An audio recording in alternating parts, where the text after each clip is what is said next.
Buenas tardes, amados hermanos. Hoy es martes, día de estudio bíblico. Feliz de estudiar la palabra del Señor porque en ella hay tanta belleza que realmente no encontramos algo que sea más delicioso que estudiar su palabra. Damos la gloria al Espíritu Santo, al Señor Jesucristo, a nuestro Padre Celestial, que ha tenido a bien dejarnos la escritura de su voluntad para nosotros, esta historia bellísima de los hijos de Dios, que se escribe en el libro de los Hechos. Bendito es el Señor Dios Todopoderoso. En su nombre vamos a tomar la lectura en Hechos, capítulo 4, del 1 al 10, si es que podemos llegar hasta allí. Hablando ellos al pueblo, vinieron sobre ellos los sacerdotes con el jefe de la guardia del templo y los saduceos, resentidos de que enseñasen al pueblo y anunciasen en Jesús la resurrección de los muertos. Y les echaron mano y los pusieron en la cárcel hasta el día siguiente porque ya era tarde. Pero muchos de los que habían oído la palabra creyeron y el número de los varones eran como 5,000. Aconteció al día siguiente que se reunieron en Jerusalén los gobernantes, los ancianos y los escribas, y el sumo sacerdote Anás, y Caifás, y Juan, y Alejandro, y todos los que eran de la familia de los sumos sacerdotes. Y poniéndolos en medio le preguntaron, ¿con qué potestad o en qué nombre habéis hecho vosotros estos? Entonces Pedro, lleno del Espíritu Santo, les dijo, gobernantes del pueblo y ancianos de Israel, puesto que hoy se nos interroga acerca del beneficio hecho a un hombre enfermo, de qué manera éste haya sido sanado, sea notorio a todos vosotros y a todo el pueblo de Israel que en el nombre de Jesucristo de Nazaret, a quien vosotros crucificasteis y a quien Dios resucitó de los muertos, por él este hombre está en vuestra presencia sano. Dios bendiga su palabra, saludo el espíritu de vuestra fe y sean abiertos los oídos para escuchar esta belleza de la palabra de Dios. Dice el Señor así, hablando ellos al pueblo, Juan y Pedro estaban hablando de Jesús porque habían sanado al paralítico de la puerta de la Hermosa, estaban en el pórtico de Salomón, ellos hablando del evangelio y miren lo que acontece. Hablando ellos al pueblo, vinieron sobre ellos los sacerdotes con el jefe de la guardia del templo y los saduceos. Vinieron sobre ellos, es decir, vinieron a aprenderle. No fue que se acercaron a ellos, sino que vinieron sobre ellos los sacerdotes, los jefes del templo, la guardia privada del templo, que dice el jefe de la guardia del templo, que tenían su guardia privada, y los saduceos. De los saduceos sabemos que ellos no creían ni en la resurrección, ni en los ángeles, ni en los espíritus. De manera que ellos en una oportunidad en Mateo 22, más o menos en Mateo 22, del 23 al 40, ellos le hacen a Jesús, dice así, déjenme leerle un pedacito. Aquel día vinieron a él los saduceos. Estoy leyendo Mateo 22, versículo 23. Que dicen que no hay, vinieron a él los saduceos que dicen que no hay resurrección y le preguntaron, bueno, si una mujer tiene 7 maridos, ¿con cuál se casará cuando resuciten? Y él dice, no, eso no es así, nosotros vamos a ser como los ángeles. Y dice, pero ustedes ignoran las escrituras en el 29, porque en la resurrección ni se casarán ni se darán en casamiento, dice el 31, pero respecto a la resurrección de los muertos, ¿no habéis oído lo que fue dicho? Dice el 32, yo soy el Dios de Abraham, el Dios de Isaac y de Jacob, y Dios no es Dios de muertos, sino de vivos. Es decir, estas personas, Abraham, Isaac y Jacob, estaban vivos en la presencia de Dios, y entonces él le explica a los saduceos este tema. Pero vinieron sobre ellos el jefe de la guardia del templo, los sacerdotes y los saduceos, resentidos, es decir, incómodos, alterados, de que enseñasen al pueblo. No podían permitir que Juan y Pedro le enseñasen al pueblo, porque se supone que en el templo hay maestros pocos, pero hay. ¿Y estos maestros de dónde han salido? Para enseñar al pueblo. Y anunciasen en Jesús la resurrección de entre los muertos. Hermanos, la resurrección de entre los muertos era para los saduceos lo peor. Entonces vinieron y sobre ellos, porque hablaban en Jesús la resurrección de los muertos.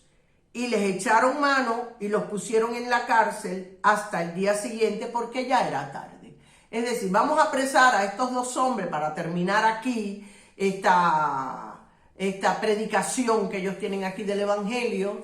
Pero como es tarde, no importa, que duerman una noche ahí, mañana le haremos juicio y le tomaremos a ellos nota, vamos a traer escribas y de todo para tomar nota de qué cosa es lo que ellos van a decir. Yo quiero decirle que cuando tú vas a anunciar el Evangelio de Cristo, como anunciaban ellos, hay que ser fieles a la palabra y hay que ser coherente con lo que uno dice. Es decir, no es que yo hable de Cristo y actúe de cualquier manera, sino que hay que ser como Cristo dice que hay que ser, para que nuestra predicación tenga efecto. Por ejemplo, nosotros no podemos pedir lo que Cristo no pediría. Nosotros no podemos hacer lo que Cristo no haría. Un ejemplo que voy a poner. Vamos a ver.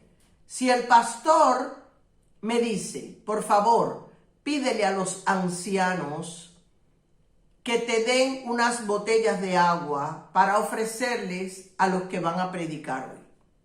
Bueno, yo voy y digo, dice el pastor que me dé unas botellas de agua para ofrecerle a los predicadores de hoy. Seguramente los ancianos de la iglesia me lo van a dar, porque eso sería algo que el pastor pediría. Pongan agua, atiendan a la visita. Y como yo estoy hablando en nombre del pastor, y eso es una cosa que todo el mundo sabe que el pastor pediría, me la darían. Pero si yo digo, ancianos, dice el pastor que me regalen 20 sillas de aquí, de la iglesia, que por favor me la den, que las necesito en mi casa, que son para mí. No me la iban a dar, porque estas palabras no saldrían del pastor. Yo no puedo venir en el nombre del pastor que me den 20 sillas de aquí del templo, que me las llevo. Entonces, esto no lo diría el pastor. Entonces, nosotros no podemos decir lo que Cristo no diría. Nosotros tenemos que decir lo que Cristo dice. Si Cristo le puede decir a un enfermo, levántate y anda, nosotros podemos decirle a un enfermo, levántate y anda, sánate en nombre de Jesús. Jesús me ha mandado a sanarte, puedo hacerlo porque Dios lo ha dicho. ¿Entienden lo que digo?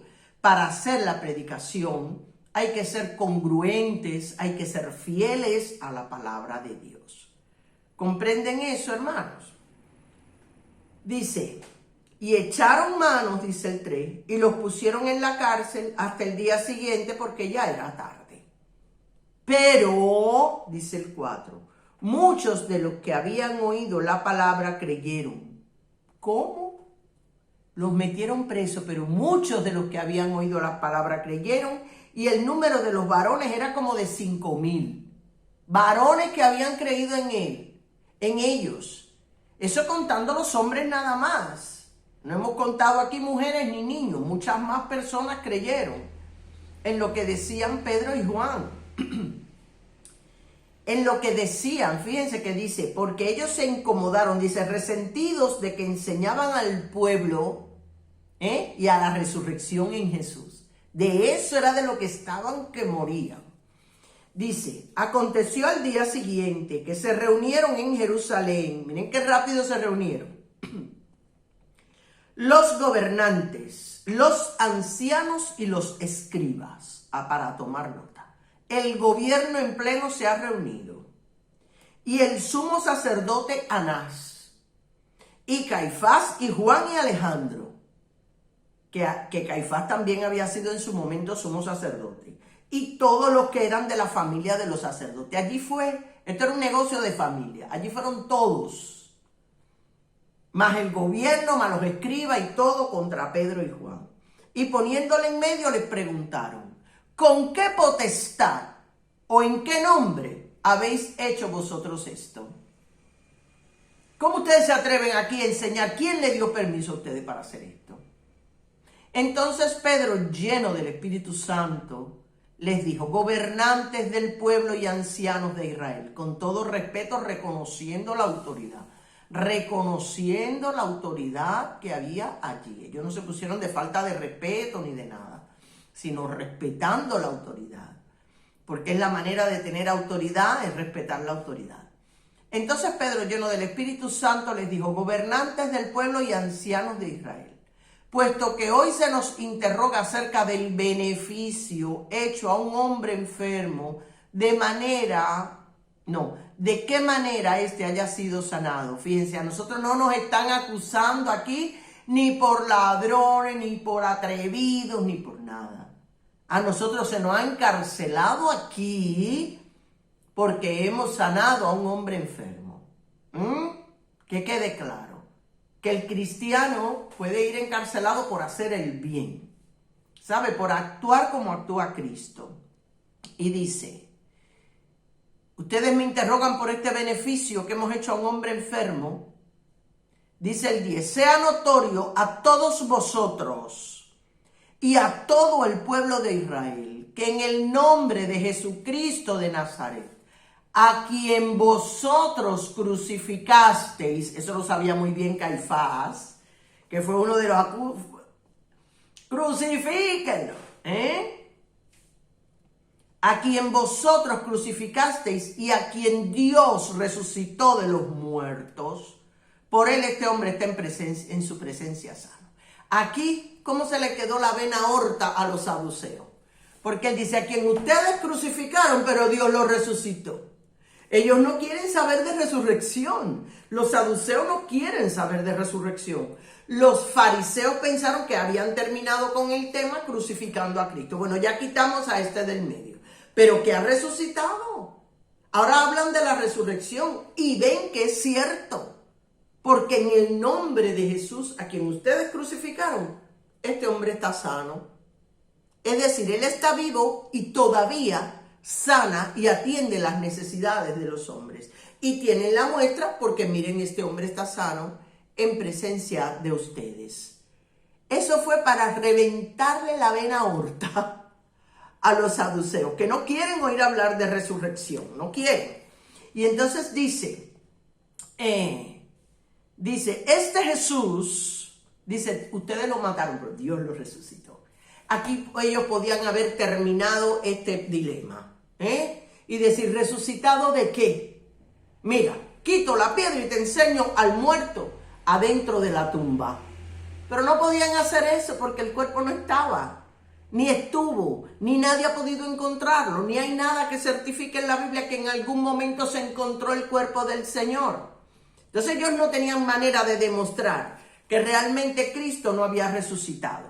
Y sigo con el 11. Este Jesús es la piedra reprobada por vosotros los edificadores, la cual ha venido a ser la cabeza del ángulo. Ustedes reprobaron a Cristo, ustedes que están edificando al pueblo en la fe de Dios, han echado fuera, han despreciado la cabeza del ángulo, que es Cristo Jesús.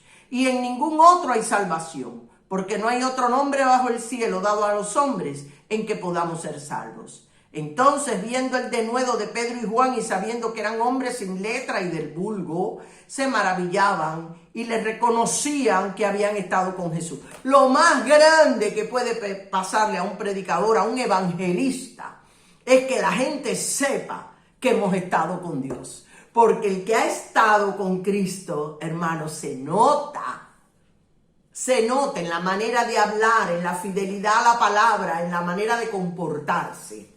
Dice, esto se nota que han estado con él. Qué bueno cuando eso se nota, Tú miras a una persona a los ojos y tú notas con quién ha estado esta persona. Si con Dios, con la religión o con quién. ¿Saben, hermano? Entonces dice, y conocían que habían estado con Jesús. Dice el 14, y viendo el hombre que había sido sanado, que estaba en pie con ellos, no podían decir nada